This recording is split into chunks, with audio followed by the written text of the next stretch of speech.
Our rich new neighbor rolled up in a Tesla and said, "This street needs serious upgrading, starting with your lawn."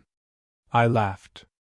Then he filed a noise complaint about our wind chimes, sued over a fence he claimed was 2 inches over, and sent a letter saying our aesthetic was lowering his equity. We stayed quiet. Until my wife, a licensed surveyor, pulled every permit he'd ever filed. We found 14 violations. We sent them anonymously to code enforcement.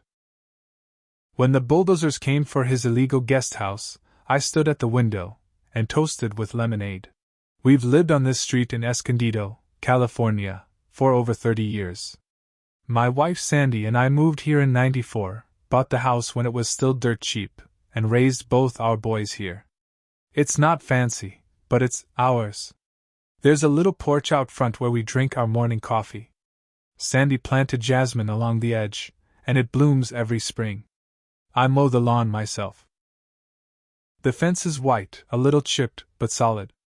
It's the same one I built when our youngest turned 3 and kept running into the street. Nothing about our life is flashy. We never tried to be.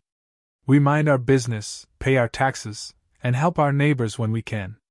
Then Derek moved in. He pulled up in a brand new Tesla one Saturday morning, parked halfway across the sidewalk, and just stood there staring at the houses. His house, at the end of the cul-de-sac, had been empty for almost a year. We figured some tech guy would eventually scoop it up. I just didn't expect this guy. He wore sunglasses that looked expensive and a fleece vest like he was late for brunch in Palo Alto. I waved from the driveway. He didn't wave back. Instead, he walked right up to where I was edging the lawn and said, without even a hello, "This street needs serious upgrading, starting with your lawn." I laughed. I honestly thought it was a joke. It wasn't. From that moment on, it was like we were living under surveillance. Derek didn't come by to chat, didn't introduce himself to anyone else on the block, but you'd see him standing at his window, watching. Every time someone had their garage door open too long or parked on the street, he'd be there. The weird thing was, he never complained directly. Always went through channels. 3 weeks after he moved in, we got a formal noise complaint.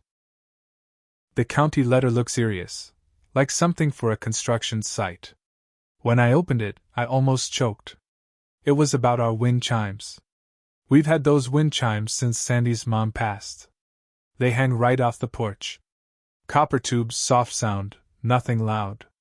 Honestly, most people don't even notice them. But Derek did. He claimed they were non-stop metallic ringing and detrimental to mental health. I was pissed. Sandy was quiet. She stood on the porch staring at them for a long time before she took them down. "He's trying to get a rise out of us," she said. "Don't give him what he wants." So we didn't. We stayed calm. I thought maybe that'd be the end of it. I was wrong. About 2 months after that, a process server showed up. I thought it was a mistake at first. It wasn't. Derek was suing us. Said our fence was encroaching on his property by 2 inches. I had to reread it 3 times. 2 inches. He claimed it lowered his property value, was trespassing, and he wanted it removed and replaced at our cost. Plus damages. I looked at Sandy. She was reading it slowly, her jaw tight. "That fence has been there since '95, I said. "We built it with the original plot in hand." She nodded. "He doesn't care." He didn't. He wanted to win. Wanted to flex. That's when something changed in Sandy. She's not dramatic. Not emotional. But she stood there for a long time, then quietly said, "Let's see how perfect his paperwork is." What most people don't know is that Sandy was a land surveyor for 30 years. She worked for the county before going private, and she knows everything about property lines, zoning laws, code enforcement, and what can get a homeowner in deep trouble. While Derek was filing complaints and sipping espresso, my wife was downloading every permit he'd ever filed. She found enough to bury him. Sandy spent weeks gathering everything. Every morning after breakfast, she'd sit at her desk with her old work laptop and a yellow legal pad. I didn't ask what she was doing at first. I knew better. When my wife's quiet, something's brewing. After a week, she started talking. You know that guest house in his backyard? She said one night over dinner. It's not legal. Not even close. I looked at her. How do you know? There's no permit for the foundation. No plumbing record. No separate utility line.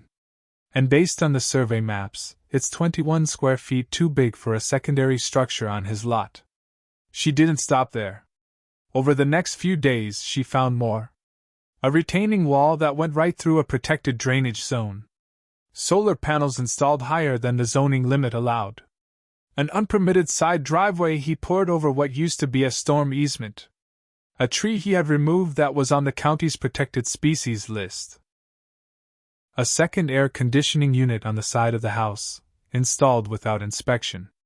Outdoor lighting that violated the city's dark sky rules. 14 violations. All real. All documented. We didn't confront him. We didn't say a word. That's the thing about people like Derek, they expect confrontation. They want it. They feed off it. Instead, Sandy printed everything, filled out the reports, and mailed them, anonymously, to code enforcement. While we waited, Derek wasn't done with us.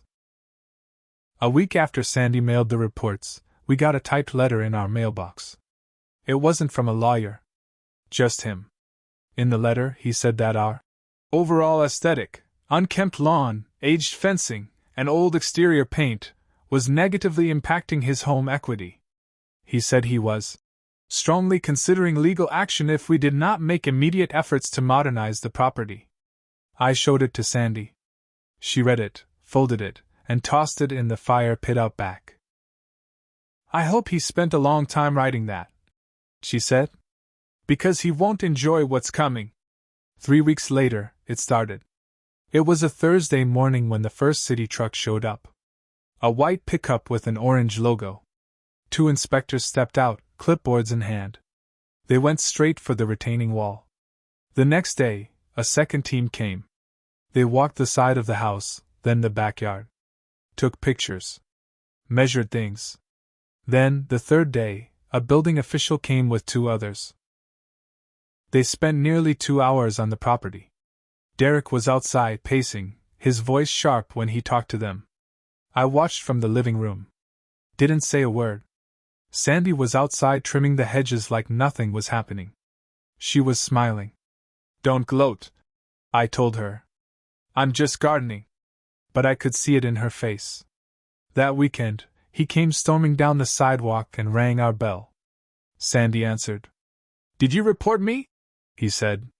She didn't even flinch. Report you for what? He stared at her for a few seconds, then walked away without another word. He knew. But he couldn't prove it. 2 weeks later, the red notice went up on his door. Stop work order. Abatement required. Fines pending. Then came the hearing notice. He'd have to appear in front of the zoning board to explain the unpermitted structures. That's when it got worse for him. Apparently, one of the permit reviewers discovered that the plans he'd submitted for the backyard structure had been altered. He claimed it was a garden shed on paper, but the inspectors found full electrical, plumbing, insulation, and HVAC. He had lied to the county. And they hate being lied to. Derek showed up to the zoning board hearing in a suit like he was testifying before Congress. Sandy and I didn't go, we watched the recording online. It's public access. The videos showed him trying to talk his way out of everything. This is clearly a clerical issue, he said. I submitted all documents in good faith. Any oversights were from my contractor. The county officials weren't buying it. They pulled up site photos, one after the other. Guest house. Retaining wall. Solar panels. Lighting fixtures. All with date stamps. Then the kicker, the county's own aerial drone footage. It showed construction vehicles on his property at least 2 months before any permits were filed. He had been building without permission. No inspections. No environmental impact checks. No nothing. They fined him $47,000. Gave him 60 days to bring everything up to code, or tear it down. Around that same time, we started getting letters. Not from Derek. From a lawyer. He was accusing us of harassment. Said someone had targeted Mr. Folsom with the intent to disrupt his peaceful enjoyment of his home. No names were used. Just vague threats. Civil action may be pursued. Sandy didn't even blink. She sent it to our attorney, a no-nonsense woman named Barb we've known for years. Barb laughed. Let him try, she said. He'd have to prove you filed the reports. And he can't. And even if he could, everything your wife found is public record. That was the last we heard from the lawyer. But Derek wasn't done. One morning I came outside and noticed a new security camera mounted on his garage, pointed directly at our house. Not toward the sidewalk. Not toward his yard. Just us. I walked over and knocked. He didn't answer. So I called the city. Turns out, in Escondido, you can't aim private surveillance directly at someone else's private residence. It's a privacy issue. Another complaint went in. Camera came down the next day. He installed another one. A little lower. Hidden in a solar light. This time, Sandy spotted it. That one came down too. After that, he started parking his Tesla right in front of our driveway. Every day. Blocking us just enough to be a nuisance, but not enough to tow. I called the police. They said unless he was fully blocking access, it wasn't illegal. So we started taking photos every time. Date stamped. Time stamped. We logged everything. And waited. Then the HOA stepped in. We don't have a strict HOA, but there is one. They handle trash schedules, noise complaints, and property disputes. Normally they're useless. Not this time. Apparently, other neighbors had been watching what was going on. And some of them had problems of their own.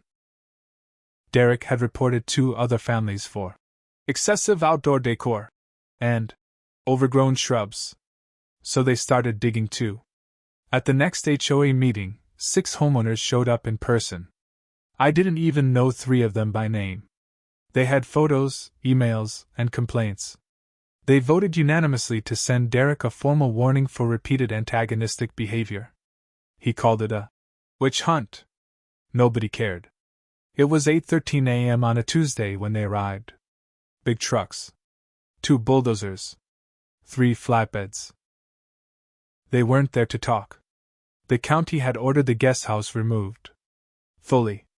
The deck too. The retaining wall. All of it had to go. And he wasn't allowed to touch the easement again without environmental review.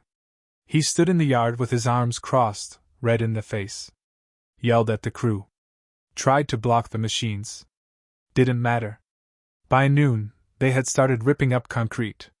Sandy and I stood at the front window. I poured us lemonade. She didn't say anything. Just smiled. But I knew. This wasn't over yet. Derek wasn't the type to just walk away. The next week after the bulldozers came, Derek stopped leaving his house. The only time we saw him was when he walked to the mailbox, usually in the dark, looking around like someone might jump out of the bushes. He'd lost thousands of dollars. His backyard looked like a war zone. His fancy Tesla sat untouched in the driveway. And the guest house? Gone. Flattened to bare dirt. We thought maybe that would be the end of it. But people like Derek don't let things go. One evening, right after sunset, we found the word, snitches, spray painted across our fence. Black paint. All caps. Sloppy, like someone had rushed. I called the police. They took photos, filed a report. Said there were no cameras in the area that caught it clearly. I already knew who did it. But I didn't have proof. Sandy stood staring at the fence for a long time. We're done letting him chip away at us, she said. I want him gone. I nodded. Then we end it. We weren't looking for more trouble. We were looking for the final straw. That came from Sandy's friend, who still worked in city planning. He tipped us off. Derek had filed new permits, trying to rebuild the guest house, this time calling it an outdoor gym structure. He was trying to sneak it through using a different code classification. That's where he messed up. He used the same old measurements. Same overreach. Same lot coverage issue. But this time? He had already been fined, already been ordered not to touch that part of the yard. His attempt to go around the rules made it worse. Sandy documented the whole thing and sent it, again, to code enforcement. This time, they didn't just fine him. They referred the case for criminal fraud investigation over false permit applications. Within 2 months, Derek had a criminal investigation hanging over his head. 2 lawsuits from contractors he hadn't paid.